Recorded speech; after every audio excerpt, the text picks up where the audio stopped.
안녕하세요, 비트TV입니다. 지난 영상에서 제가 이야기 드렸지만 가치와 프라이버시를 교환하는 세상이 온다. 이런 안드로이드 폰을 사용하는 사람들의 구글에 좀 너무하다 싶을 정도의 개인 데이터를 노출시킨다. 최근 뉴스를 보니까 또 많은 이런 해킹 사건들이 벌어지더라고요. 오늘 또 제 친구가 페이스북 해킹 때문에 또 톡을 보냈더라고요. 개인 정보들이 갈수록 더 블록체인을 쓰는 이유가 딴 게 아닙니다. 결국은 개인 정보 보호예요. 블록체인들을 굉장히 좀 색안경을 끼고 보시는 분들이 많은데 결국 디지털 안에서 우리들에게 자유를 줄 수 있는 하나의 매개체는 블록체인이 될 겁니다. 그래서 블록체인을 제2의 인터넷 혁명이라고 많이들 이야기하죠. 구글이 iOS의 기본 검색 엔진으로 사용을 하고 있었기 때문에 매년 120억 달러를 받았지만 조만간 애플은 구글과 결별할 것으로 보이는데, 그렇게 되면 연 120억 달러의 수입은 날아가고 검색 엔진을 개발하거나 구입하는데 또 수십억 달러를 들여야 할 것입니다 라고 나왔습니다. 이 애플은 팀쿡을 거짓말쟁이로 만들 수 없잖아요. 그렇기 때문에 구글처럼 검색을 수익화할 수도 없다. 물론 애플은 구글 없이도 살아남을 수 있는 기업이죠. 그런데 이런 대표의 철학은 참 마음에 든 것 같습니다. 제가 코리아 트렌드 2017에선가 읽었던 내용 같아요. 2018인가 에서 읽었던 내용 같은데, 이제 사람들은 사치의 돈을 쓰지 않고 가치의 돈을 쓴다는 표현이 있었어요. 루이비통의 핸드백보다는 이제는 어떤 남에게 보여주는 삶이 아닌 가족들과의 캠핑을 더 선호한다는, 자기가 생각하는 사치로 생각되는 모든 비용들은 굉장히 이제 쓰기를 꺼려하지만 진짜 본인 생각에 본인을 위한 가치 있는 비용이라고 생각을 하면 그 어떤 것도 주저하지 않는다. 이런 내용이었던 것 같습니다. 근데 그 이후로 이렇게 보면은 사람들이 어떻게 보면 좀 개인주의적 성향이 강해진다고 판단을 할 수도 있는데, 사치보다는 본인 생활에 가치에 더 투자를 하는 것 같습니다. 이 저자가 좀 더 딥하게 SNS 안에서 개인정보에 관한 이야기를 더 심도 있게 하려고 하네요. 어쨌든 이게 굉장히 중요한 이슈가 될 겁니다. 제 생각에도 대형 물류 플랫폼들 11번가라든가 쿠팡, 아마존 이런 데 있잖아요. 이런 곳들이 보안에 굉장히 취약하거든요. 그리고 이제 무료 컨텐츠들, 유튜브라든가 공짜로 볼 수 있는 이 컨텐츠들 있잖아요. 그게 결코 공짜가 아닙니다. 여러분들의 데이터는 정말 많은 곳으로 뿌려지게 될 겁니다. SNS의 역습, 디지털 역습, 이게 분명히 큰 충격을 줄 날이 머지 않았습니다. 자연의 역습으로 지금 코로나가 생겼잖아요. 절대 공짜라고 해서 공짜가 아닙니다. 걔네들이 어떤 애들인데 공짜로 뭔가를 보여주겠습니까? 저자가 두 분류의 진영을 나눴습니다. 개인정보 보호에 소홀한 기업을 레드 진영, 그리고 개인정보를 철저히 보호하는 기업을 블루 진영이라고 표현을 했어요. 지금의 소셜미디어들은 데이터 접근 방식이나 개인정보 보호 측면에서 모두 빨간색을 띠고 있다. 그러니까 개인정보 보호에 소홀하다고 보고 있는 거죠. 이 무료 서비스는 우리가 알아차리지 못하는 방식으로 데이터를 악용한다. 실제로 2020년 6월에 틱톡 아시죠? 틱톡이 이 백그라운드에서 실행될 때 몇 초에 한 번씩 사용자의 클립보드를 스캔한다는 사실이 밝혀졌다. 이거 정말 어마무지한 일이죠. 나쁜 놈들이죠. 근데 이게 어떻게 밝혀졌냐? 새로운 iOS 보안 기능을 통해 애플 이야기를 하고 있는 겁니다. 이 사실이 밝혀졌다고 합니다. 그러니까 틱톡에서 이걸 중단하겠다고 약속했다. 아시겠지만 틱톡은 메이드 인 차이나, 공산국가에서 전 세계의 사람들의 생각들을 읽기 위해서 이 틱톡을 이용해서 여러분들의 데이터를 빼놨다는 얘기입니다.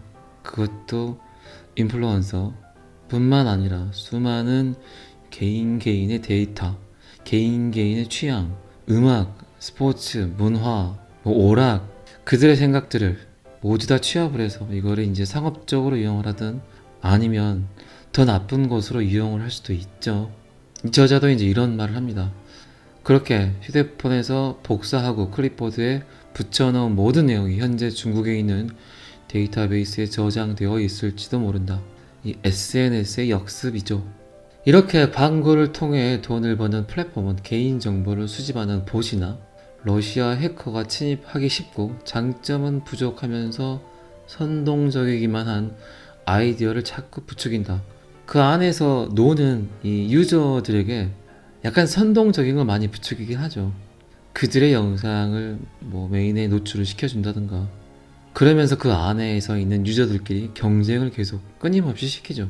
근데 자꾸 뭔가 노출이 되면 사람들의 눈이 현혹되기 마련이죠. 그래서 결국 그런 것들이 트렌드가 되고, 어떻게 보면 진짜 틱톡이라든가 인스타, 페이스북, 그리고 유튜브, 이들을 통해서 우리들이 조종당하고 있지 않나, 우리들의 생각들이 조종당하고 있지 않나. 예전에 TV를 바보 상자라고 이야기를 많이 했었잖아요. 그것과 좀 비슷하게 되어가고 있는 것 같습니다. 이런 미디어가 니코틴이고, 미디어가 제가 방금 말씀드린 바보 상자가 중독되면 니코틴이죠. 끊을 수가 없죠. 계속 봐지게 되고, 또 파도 타기를 통해서 여기 갔다 저기 갔다, 저도 자료를 검색하기 위해서 구글링을 많이 하긴 합니다만, 이 세상은 지금은 그런 것 같아요. 정보의 홍수, 너무 많은 정보를 볼 수 있다는 게 그리 장점만은 아닌 것 같아요. 저도 지금 크리에이터, 블록체인 암호화폐, 이거에 관한 컨텐츠로 여러분들께 이렇게 영상을 소개하고 있지만, 그 안에서 또 얼마나 많은 크리에이터들이 또 경쟁을 하고 있잖아요. 조회수, 좋아요 개수, 이런 거에 시장 경제가 다 똑같지만 그래도 좀 안타까운 현실인 것 같긴 합니다. 미디어가 니코틴이고 이 광고는 암을 일으킨다는 주장이 사실인지 의심스럽다면, 지난 10년간 가장 성공한 미디어 기업인 구글, 페이스북, 넷플릭스, 링크드인을 비교해보자. 참 맞는 말 같습니다. 이미 우리는 이 구글과 유튜브, 페이스북, 넷플릭스, 이곳에 중독 아닌 중독이 되어버렸죠. 근데 이제 이 네 개의 회사를 또 둘로 나눴어요. 차이점이 뭘까? 구글과 페이스북은 참여하게끔 만들고 있고, 이 넷플릭스와 링크드인은 구독 모델을 기반으로 한다는 거죠. 이게 참 차이가 크거든요. 유료인가 무료인가, 구독을 하게 하는 건가, 그냥 공짜로 노출하는 건가. 근데 대중들은 많이들 그냥 참여하길 원하고 또 공짜인 걸 원하죠. 그런데 공짜가 아니라는 게, 그 참여와 미디어의 시장이 결국은 나의 데이터들을 계속 누군가에게 보내지고 있다는 겁니다. 그리고 그 데이터를 토대로 개인 맞춤형 광고를 우리에게 계속 보여주죠. 나이에 맞는, 성별에 맞는, 취향에 맞는 어떤 걸 검색했느냐에 따르는. 그렇기 때문에 우리는 어쩌면 쓸데없는 걸 사고 있지 않나, 이런 생각들은 해보신 적이 있죠. 그런데 이제 넷플릭스나 링크드인은 구독 모델을 기반으로 한다. 내가 진짜 원한 거, 내가 진짜 보고 싶은 것만 본다. 그렇기 때문에 나는 이거를 유료로 본다. 돈을 지불하고 본다. 그 대신에 나의 데이터나 내가 보기 싫은 광고들을 굳이 보지 않아도 된다. 좀 냉철하게 한 번쯤은 생각을 해보셔야 되는 게 이 대목 같아요. 절대 공짜가 아닙니다. 블루 진영에 유리한 검색의 시대가 온답니다. 이제 개인정보를 강화해주는 대신 유료인 컨텐츠들, 이 검색 기능 역시 현재는 레드 진영이 독점을 하고, 이 무료 컨텐츠들이 독점을 하고 있지만, 이제 블루 진영의 검색 시대가 다가오고 있다. 애플은 전용 iOS 검색 기능을 반드시 만들어야 하므로 구글이 애플과 결별을 하기 때문에 애플 자체의 검색 기능을 반드시 만들어야 합니다. 곧 덕덕고 개인정보를 저장하지 않고 광고가 없으며 검색 기록을 남기지 않는 검색 엔진을 덕덕고라고 합니다. 요거를 사거나 독자적인 검색 엔진을 개발해 출시를 한다고 합니다. 그러면 여기서 보는 검색 엔진은, 여기서 보는 검색은 굉장히 안전하다는 얘기죠. 제가 자꾸 애플 이야기를 하니까 꼭 애플 파는 사람 같은데 전혀 그런 거 없습니다. 근데 제가 생각하는 가까운 미래에도 분명히 이 SNS 역습이 온다고요. 디지털 역습이 온다고요. 이 코로나19가 우리에게 왔듯이. 그런데 지금 이 저자도 미래를 보는 이분도 이 이야기를 하잖아요. 근데 이럴 수는 있어요. 아니 지금까지 공짜로 검색했던 이 모든 데이터들을 유료화한다면 이게 사람들이 많이 볼까? 제가 제 영상을 지금 보고 계신 분들한테 물어볼게요. 본인의 개인정보가 디지털 안에서 떠다니길 원하세요? 저는 근데 분명히 유료를 선택할 것 같아요. 그런데 생각보다 많은 돈을 지불하진 않을 겁니다.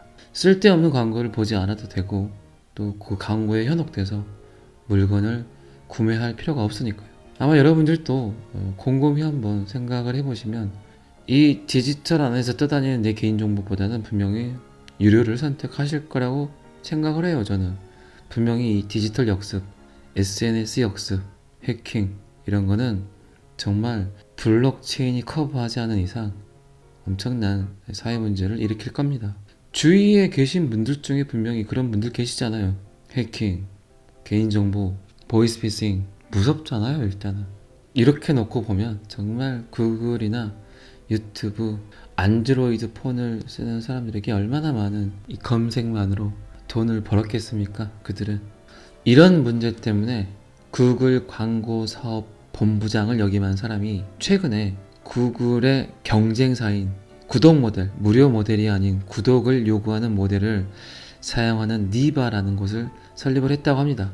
이 회사 웹사이트에 있는 첫 번째 링크 중 하나는 사용자들의 권리에 관한 것입니다. 여러분의 정보는 여러분의 것입니다. 지당한 말이죠. 기꺼이 돈을 지불할 의향만 있다면 여러분의 정보는 여러분의 것입니다. 니바는 구글이 요구하는 라이센스 비용 때문에 반구글형 구글이 등장할지도 모른다고 인정했습니다. 분명히 이 시대에 필요한 검색 엔진 같아요. 개인정보 보호라는 파란 깃발로 몸을 감싸고 고객 데이터를 악용하지 않는 예의를 지킨 프리미엄 기업들이 이제 상당한 이익을 얻게 될 것이다. 고객의 데이터를, 나의 데이터를 절대 악용하지 않고 뿌리지 않고 약간의 돈을 지불하게 만드는 이 플랫폼들이 이제는 어마어마하게 상승을 하게 될 거라고 이야기를 합니다. 내 개인정보가 훨씬 더 큰 가치를 갖고 있다는 거죠. 전 영상에서 제가 말씀드린 가치와 프라이버시 분명히 한 번쯤은 생각을 해보셔야 될 문제 같습니다. 꼭 가치를 선택하시길 바랍니다. 이 가치와 이 프라이버시를 분명히 교환하는 세상이 옵니다. 1장이 끝났습니다. 참 어떻게 좀 1장을 좀 재밌게 보셨는지는 모르겠는데 그래도 좀 유익하셨으면 좋겠습니다. 여러분들이 바빠서, 여러분들이 시간이 없어서 꼭 읽어야 될 것 같은데 책은 눈에 들어오지 않고 그나마 제 영상을 통해서 한 권의 책을 최신 트렌드한 책을 그래도 읽었다는 그런 생각을 갖게끔 하려고 제가 노력을 하는데 어떻게 또 들으셨는지는 모르겠어요. 책 제목은 제가 분명히 책 내용이 끝이 나면 제가 그때 분명히 말씀드리겠습니다. 그때 아마 깜짝 놀라실 수도 있습니다. 오늘은 여기까지 하겠습니다. 구독과 좋아요는 항상 저를 힘나게 합니다. 감사합니다. 비트TV였습니다.